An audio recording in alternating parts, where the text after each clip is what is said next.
The HTC One takes on the Samsung Galaxy S4 this week on Spoonfed Mobile.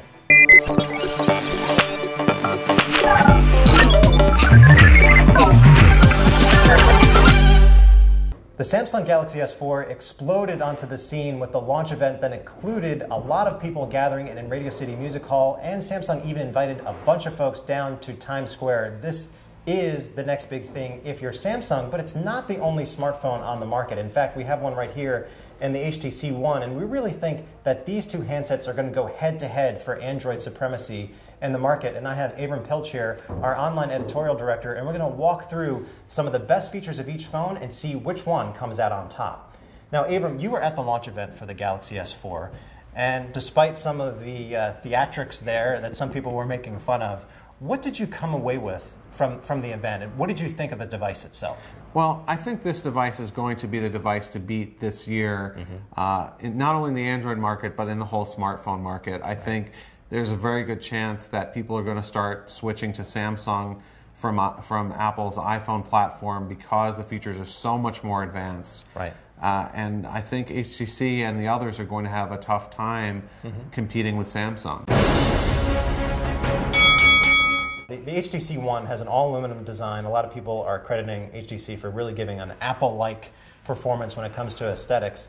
It's not the lightest phone on the market at a little over 5 ounces, and it's not the thinnest either, but people are going gaga over the build quality. So how would you say this stacks up against the Samsung Galaxy S4, which is more of a plastic design? Well, there's no question that HTC is a leader when it comes to design. HTC phones, even before the One, have always had really premium build quality, premium designs, and Samsung just doesn't do that. Samsung's phones do look cheap and plasticky. The Galaxy S4 is no exception. It looks just like the Galaxy S3 and the Galaxy Note. Frankly, you probably couldn't tell from looking at it unless you're really into Samsung which phone it was, because it looks just like all the others. Well, one of the things the Galaxy S4 has going for it, though, is that it gives you that big 5-inch display in something that's really thin and light. It's a little over 4.5 ounces, 0.3 inches thin.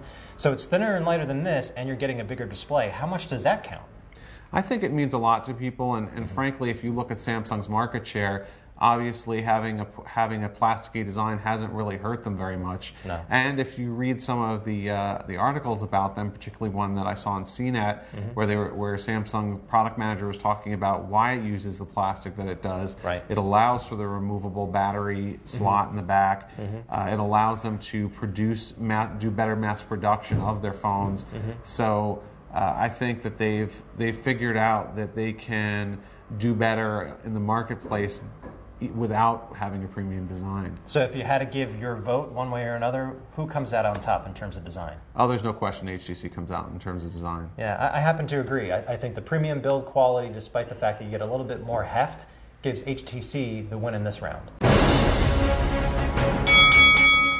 A lot of people are talking about the specs inside these phones. Even though features are more important these days, and that seems to be what people are shopping for, the specs are still important. And so let's start with the processors inside both the HTC One and the Samsung Galaxy S4. So they both, in America, have quad-core Qualcomm processors. Samsung's is 1.9 gigahertz. This uses the new Qualcomm Snapdragon 800 chip. In America, the performance is pretty much a wash. In Europe, you get Samsung's Exynos octa-core processor, the first octa-core on the market. But unfortunately, because of LTE, we don't get it here in America for some reason. So we don't get the good stuff. Yeah. You got to move to Europe to get the fastest processing phone. You just have to use it over 3G. And they both have 2 gigs of RAM. So I think it might be a wash in terms of processing performance, at least until we can do our full benchmarks. But what about expandable memory? So Samsung has a micro SD card slot that can be expanded up to 64 gigabytes. And so even though both phones come with 16, 32, or 64 gigabytes of internal memory, the big difference here is that you can easily and cheaply expand your Samsung phone's memory. And in fact, if you're buying a Galaxy S4 or any other phone with a micro SD card slot, I would highly recommend that you don't pay extra to get the 32 or 64 gig. We've identified that as one of our kind of tech ripoffs because it's so inexpensive to buy a micro SD card that it's like $23 to get a 32 gigabyte card. So that makes a huge difference in storage.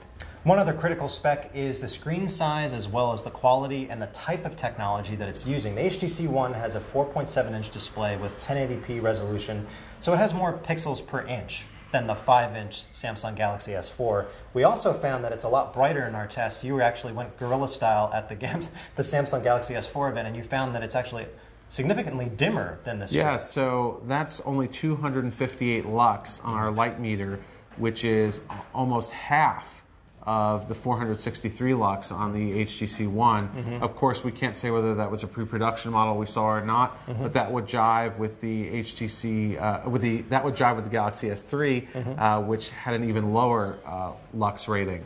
So the last part is, when it comes to specs, is the battery capacity. We don't know the overall battery life yet of the Galaxy S4, but in the tests of this one over 3G, we got close to 7 hours. So I would expect over LTE to be closer to 6, which is right around our average. Not great, and that's out of a 2300 milliamp hour battery. The S4 is going to have 2600, but it's also dealing with a bigger display. What do you think that's going to mean? I think it may even out, but I think it's also going to depend a lot on the screen technology that they're using. Right. But the real advantage that Samsung has is that its battery is removable, unlike HTC. And so that opens up a whole third-party market for extended batteries. And as we know from its other phones, like the Galaxy S3 and the Galaxy Note 2, there's a huge market for those batteries. You pay maybe $30 to $50. Right. You get a slightly thicker phone. It thickens the phone a little bit, but you're talking about a really thin phone as it is. And maybe you go from getting 6 or 7 hours to getting 10 or 12 hours. Right. A really worthwhile trade-off you just can't make with HTC. So it sounds like in the spec department, you would vote for the Samsung Galaxy S4. Absolutely. I think the micro SD card slot and the removable battery give users the expansion and flexibility that really puts it over the top. Yeah, so I agree. In this round, I think the Samsung Galaxy S4 wins because of the versatility that you get from expandable memory as well as the ability to replace the battery or put it in a bigger one. HTC took a big step, a bold step, in sort of the Windows Phone direction with the HTC One, because this panel interface reminds me a lot of the live tiles that are in Windows Phone. And the idea is that with Blink Feed, and that's what they call it, you get a steady stream of updates not only from news sources that you choose, but also social networks. Do you feel like it works? I don't think a lot, we don't have the evidence to show it, but I wouldn't use it. And the reason I wouldn't use it is it's entertaining, but I think a lot of times people open up their phones and they want to do something. Right. And this doesn't give you your most important information, your email. It's just entertainment. And so I think a lot of people are going to end up either disabling it or just quickly swiping away to get to their icons. Right. For me, it depends on the user. So if you're a power user and you need to have like your home screen filled with icons, you can actually make this your default home screen if you want. But for me, because you can personalize it, and a lot of people just snack on content while they're using their phones, I actually like it maybe more than some other people do. So I feel like HTC is a little bit fresher than the Samsung Galaxy S4. But what about their interface? If you look at, there's a ton of new features, but the overall look and feel of the UI is very similar to the S3. Do you feel like that's a good thing? It's certainly easy for people who have followed Samsung throughout its evolution. I'm not one who thinks that the Samsung TouchWiz skin looks very attractive. I think Google does a better job, and HTC certainly does a better job aesthetically speaking. But the built-in features and enhancements of TouchWiz really are the best in the industry, allowing you to do things like have two windows on the screen at once, so you can look at a browser window and write an email based on what's in the browser window and have them both splitting the screen. That's like better multitasking than you get out of Windows 8 right now. So I mean, there's a lot of benefits there. Of course, with the new version, they're throwing in just a slew of new enhancements and features, things like Smart Pause, where you look at a video, and when you look away from the video, it pauses, look back, it plays again. I love the gesture control features that they're doing now, where you can actually swipe forward and back with your hand to get through browser tabs, or control music, or answer a call when you're in the car and it's on the dashboard. I mean, those are some really, really innovative features that you don't get on HTC. You're right about Samsung being more innovative, not just really in terms of the look and feel of the interface, but how you interact with the phone. And one other thing is the Air View. So whereas on the Galaxy Note you had to use a pen to hover over stuff to preview things like the first two lines of an email, you can now do that with just a finger. Something like that actually amazes me. Were you impressed with that? I was really impressed with that. On the prototypes we used, it didn't always work as well as we wanted it to. Right. Sometimes we ended up tapping something when we didn't mean to, even when we were just holding our finger a little above the glass. Right. But still, it's really impressive to think that it can now use your finger for the same thing that it used a pen for on the Galaxy Note 2. And that's another very desktop-like feature, the ability to hover over something and get additional information. And I also love the swipe feature too, because if you're at home, for example, and I'm always doing the dishes and trying to play music at the same time, and you can just swipe to go forward in the track. And they also talked about being able to answer the phone while you're in the car just by waving your hand in front of the phone, right? Yeah, I mean, that's definitely a great safety feature, because the minute you reach across and try to touch it, you're probably going to crash into a wall, and that's not what you want to be doing. So the bottom line for me is, in terms of the interface, the look and feel, HTC wins, but maybe Samsung, the Galaxy S4 gets the edge, because they're really trying to rethink how you interact with the phone, and they win the round for me. How about you? Yeah, Samsung wins the round for me also. Even though I like the look and I like the aesthetics of the HTC phone, I think Samsung just adds more features, and that in the end is what's the most important. Between the HTC One and the Galaxy S4, the real battle, I think you could argue, is over the camera. And they're both making their own bets in different ways. So with HTC and the One, they're going with ultra pixels as opposed to megapixels. We all know it's a marketing term, but what does it mean? Well, it means that the 4 megapixels that the camera does have are capturing a lot more light to give you better low light performance. And as everyone knows, low light performance is one of the most important measures of image quality, because we very rarely take pictures in perfect sunlight. Right, and I was pretty amazed. When I did the hands-on review of this phone, the types of images that I could capture that I couldn't get on the iPhone, it was Lumia-like quality, because there is sort of this propensity for people to have to use the flash when they're in low light environments, and I feel like they're overcoming that with this phone. So in terms of image quality, at least based on what we've seen so far, I feel like HTC has the edge. But when it comes to features, I mean, I like this Zoe thing that they have. It's sort of like Vine, and you get to share clips with your friends, which is kind of cool. But the social sharing feature isn't that great, because you have to go to HTC's own site, the Zoe Share thing, and it's really just like, it's like Vine Lite, because it's even shorter at 3 seconds, where the Samsung Galaxy S4 has so many camera features, it's almost overwhelming. What are some of your favorites? Wow. I mean, I like the cinema picture, which does something a little like Zoe. It creates an animated GIF, but you can decide which parts of the GIF are moving and which parts are still. So you could take a picture of a faucet and you have the water running, but everything else is still. But that's just one feature. Of course, you've got the dual recording, so you can capture both your face looking at something and the external camera at the same time. And they're neat templates, so your little head can appear in a heart shape or something. That's really neat. You've got the eraser feature, which is one that I can't wait to test out. It wasn't easy to test out in the hands-on environment at the event, where if someone runs across your picture, you can erase them from the picture and the background will just replace them. That's got to be awesome for family photos. And then of course you have the story album feature, which automatically generates albums for you after you just pick a cover. And it kind of creepily knows that you should have an album and recommends it to you, because it's like, hey, you're out of your home area, you must be on vacation, time to make an album. And HTC has something similar when it comes to viewing your images within the gallery. They try to put together these highlight reels that then you can share out, which is actually easy to share on social networks. And when you're looking at your gallery, you can see a combination of still and photo images. But Samsung does something similar with its own storyboard. Is that what it was? Yeah, so the story album feature allows you to actually create albums with covers, and then through a partnership that Samsung has, you can actually order those as printed offline albums and send them to friends and family. So if you had to pick a winner, and we didn't even really talk too much about specs, but the fact that it has 13 megapixels maybe means something as opposed to the 4 megapixels. I think it's going to mean a lot to a lot of people, because even though we're not necessarily printing all of these out, although if you use the story album feature, you very well might benefit from the added megapixels, your ability to zoom in on features really matters. So when you reviewed the HTC One, I think you noticed that when you zoomed in on parts of a picture, they became a bit pixelated, right? Right. No, I did, and that's a challenge. If you want to crop images, which a lot of us want to do with our photos, especially if we're going to share them out and want to take things out of the frame, I think that can be a real detriment if you want to make sure that those images look their best. You want the most amount of detail, but you also want a lot of light. Overall, though, I do think that HTC One on paper and in person based on my testing offers better image quality, but I feel like Samsung is going to win out, way out, when it comes to features. Yeah, for that reason, I'm going to go with Samsung because I think that having those features makes you more likely to use and enjoy your camera.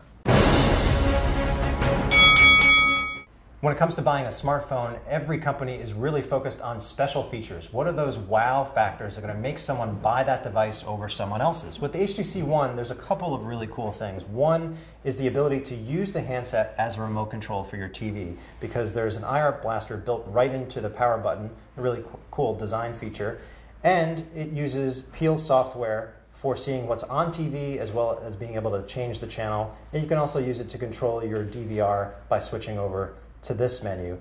Samsung has something similar with its watch feature, right? And what can you do with that? So Watch on Samsung not only allows you to change channels, which is really the most basic thing you can do with an IR blaster, and not only allows you to get TV listings, but it gives you a universal search that searches Samsung's media hub, so that if the program you want to watch is not playing on TV anytime soon, you may be able to buy it straight from them, and it will suggest that to you. So they're trying to integrate more content, and we talked about this before, but I think it's really important, where HTC is focusing on mostly video with its watch store, whereas Samsung says, and I know it's going to vary by market, they're doing a lot more than that, right? Well, Samsung wants to be a big player in the media game. They're taking this very seriously, and of course they have the ability to take it seriously, not only because they're a much bigger company than HTC, but also because they play in a lot of related spaces like television and stereo.